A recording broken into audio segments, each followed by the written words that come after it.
সকলকে জানাই সুপ্রভাত। আশা করি তোমরা সকলে খুব ভালো আছো, আর আমরাও বেশ ভালোই আছি। আজকের এই নতুন ভিডিওটা আমার বারান্দা থেকেই যথারীতি শুরু করছি। এখন কিন্তু সকাল ধরো ওই 8টা মতন বাজে বোধহয়।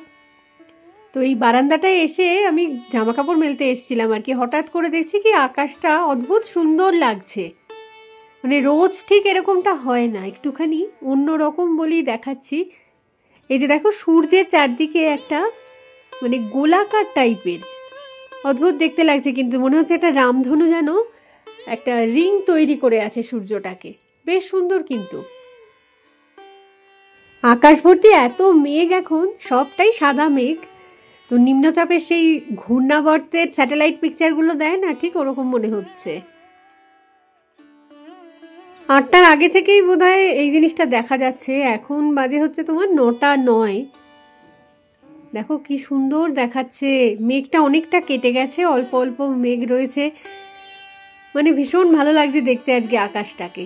আর প্রচুর গরম, কিন্তু এই যে সূর্যটা একদম মানে আগুনের মতন জলজল করছে, সেটার যে মানে তেজটা রীতিমতো ফিল করতে পারছি বারান্দায় দাঁড়িয়েও।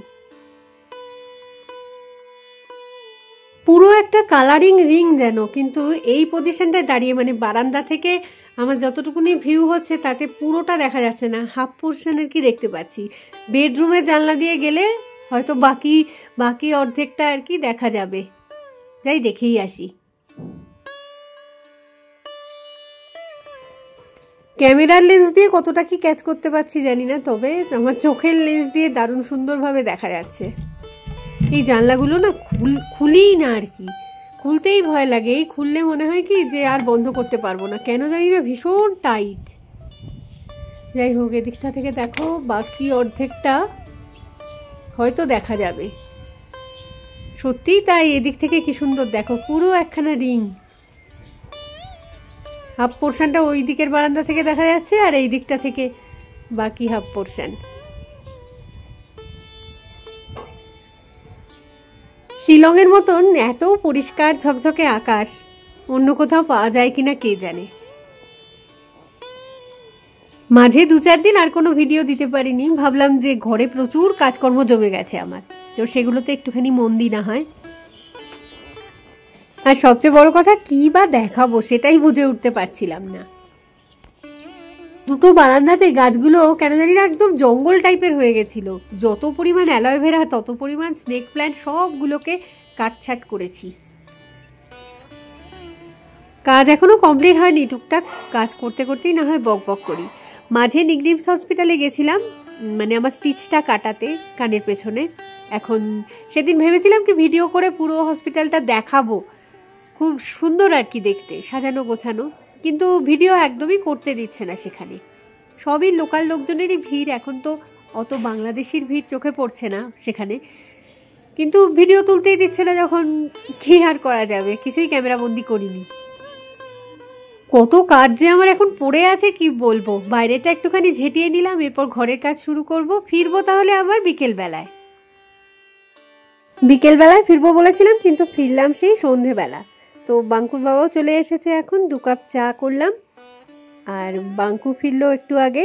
বাঙ্কুর জন্য করে দিলাম ডিম পাউরুটি, ও খাক বসে বসে। আমি একটা জিনিস দেখাই এরপর। জিনিসটা কিন্তু দারুণ সুন্দর, দেখো একবার।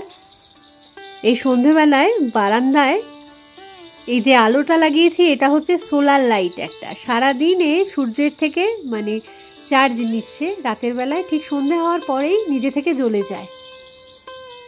এমনি বারান্দাটায় একটা ডিম লাইট তো জ্বালিয়ে রাখতামই, কিন্তু এই আলোটা আসার পরে না একদম পুরো বারান্দা যেন আলোকিত হয়ে রয়েছে।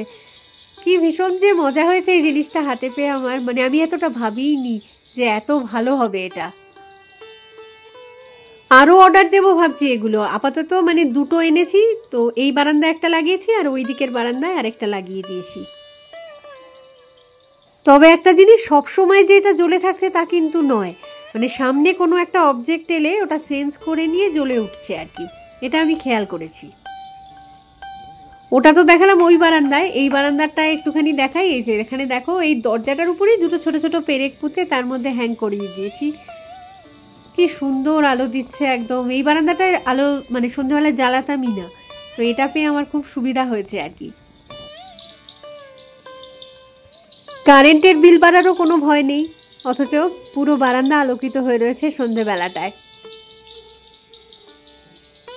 যাই হোক, এবারে ঢুকবো ঘরের ভিতরে। আর এখানে দেখো কি চলছে, এটা একটা দোলনা আর কি। পার্সেল এসেছে দুপুরবেলায় ফ্লিপকার্ট থেকে, এখন সেটা সেটিংসের কাজ চলছে আর কি, অ্যাসেম্বলিং করা। এই দোলনাটা অ্যাকচুয়ালি পছন্দ ছিল তো অনেক দিন ধরেই, কিন্তু কিনবো কি কিনবো না মানে ঠিক করে উঠতে পারছিলাম না। তো লোকাল স্টোরসেও এই জিনিসটা পাওয়া যায়, একদিন গিয়ে দেখলাম সেখানে তো দাম অনেকটাই বেশি, অনলাইনে যে দামে পেয়েছি তার থেকে প্রচুর দাম চাইছে এখানে। তো আমার যেটা দেখার ব্যাপার ছিল সেটা হচ্ছে কতটা জায়গা এটা ঘরের নেবে আর কি। সেটা কিন্তু বেশ খানিকটা জায়গাই নেয়, কারণ এই যে নিচের এই গোলাকৃতি বেসটা এটা অনেকটা জায়গা নিয়ে নেয়। ছোটোখাটো ঘরের জন্য বা ছোট বারান্দা হলে একটু অসুবিধাই হবে। নিচের বেসটার সাথে ওই স্ট্যান্ডটা তো অ্যাসেম্বল করা হয়ে গেল, এখন আনপ্যাক করতে হবে উপরের দোলনাটা। এটা একটা বিশাল প্যাকেজিং আর কি। শিলংয়ের একটা দোকানে দেখতে গেছিলাম জিনিসটা আর কি কিনবো বলে, তো সেখানে ঠিক একই কালারের এবং এই যে মানে কুশনটা দেওয়া রয়েছে উপরটায় সেটারও একই রং আর কি। জিনিসটা ছিল একই জিনিস, অথচ সেখানে বিরাট দাম চাইছিল। এই জিনিসটাও না রাখবি, হ্যাঁ, কাটার সময় থাকবে। সোফা টোফার উপরে দিয়ে দেবো, কি আছে, এক প্রস্থ থিকনেস পাবে। তবে এইগুলোকে সোফার গদিগুলোতেও দিয়ে দেওয়া যায়। এগুলো আস্তে আস্তে কাটতে হবে, সময় নিয়ে কাটতে হবে। তবে ভাঙাচোরাই মানে ভাঙাচোরা মানে এগুলো কিরকম ভাবে একটু ছেঁড়াফাটা দিয়েছে। কোনগুলো? এই উপরের, উপরেরটা তো আনতে গিয়ে ছেড়েই যাবে। তুই এখন যে উপরেরটাও রাখতে চাইবি সেটা তো ফ্লিপকার্টকে তাহলে জানাতে হতো যে আমি উপরেরটাও রাখবো ভাই, উপরেরটা একটু ভালো কোয়ালিটির পাঠাবেন। আমি সোফার উপরে পাতবো, ছেঁচড়া আর কি, একটা আমি সোফার উপরে পাতবো, আমার কুকুর টুকুরে হিসু টিসু করে সোফার উপরে, সোফাটাকে কি বলে বাঁচাবার জন্য, সোফাটাকে বাঁচানোর জন্য এটাও কাজে লাগে। সেটা তো ফ্লিপকার্টকে জানাতে পারতিস। এই ভিতরের তারগুলো কিসের? ওই যে ওটা তো ইয়ের তার, ওটা তো ওইটাই তো লোহারি না, লোহার সাথে নাইলন আর কি। এটা লোহার নয় না না না, নাইলন হচ্ছে নাইলনের দড়ি না, এইগুলো লোহার। এই যে এই ভিতরে, বাপরে বাপ, 5 বার ভাবছি কিনবো, 10 বার ভাবছি কি না কিনবো না।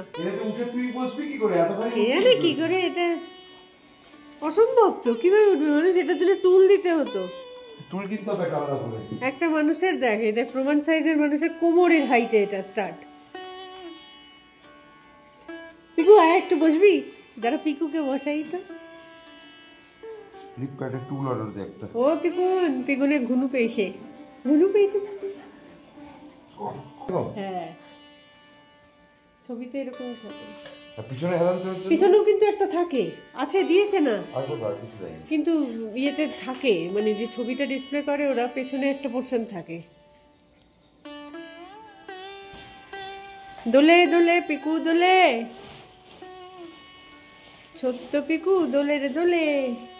এইটা কোনো কাজের না, ব্ল্যাকটা তুই যেটা বললি কাজের, ওটা কাজের না। তার থেকে বেশি কাজের হচ্ছে এইটা, সাদাটা। হ্যাঁ, সাদাটা আমার কম্বল টম্বল সব প্যাক করে দিই।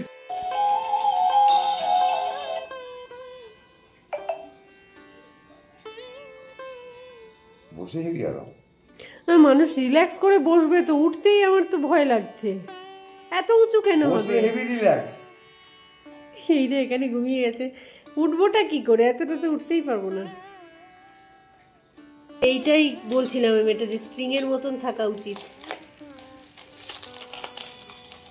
কিভাবে লুকিয়ে দিয়েছে না, বলতে বলতে বেরিয়ে গেছে এটা।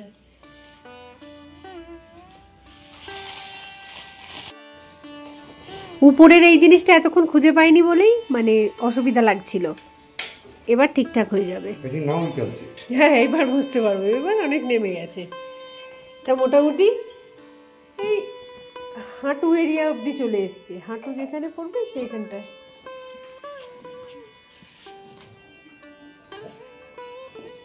শুধু পেছনের এইটা চাইতে হবে বল, কোনো আর লুকোনো কোনো কিছুর মধ্যে থাকতে পারে মনে হয় না। এইটার মধ্যে কি দেখে মনে হচ্ছে আছে আর একটা কিছু? এইটা মোটা লাগছে না বেশি? দেখি না এরকমই, একবার খুলে খোলার অপশন নেই, এই দড়িগুলো তো এটার সাথে সেট করে দেওয়ার। এটা নিচে দুধারে দুটো গদি আছে আর কি, দুটো কোলবালিশ টাইপের। পেছনেরটা চেয়ে নেব। এবার কে বসেছে? সোনু, সোনু, সোনু দোলে দোলে।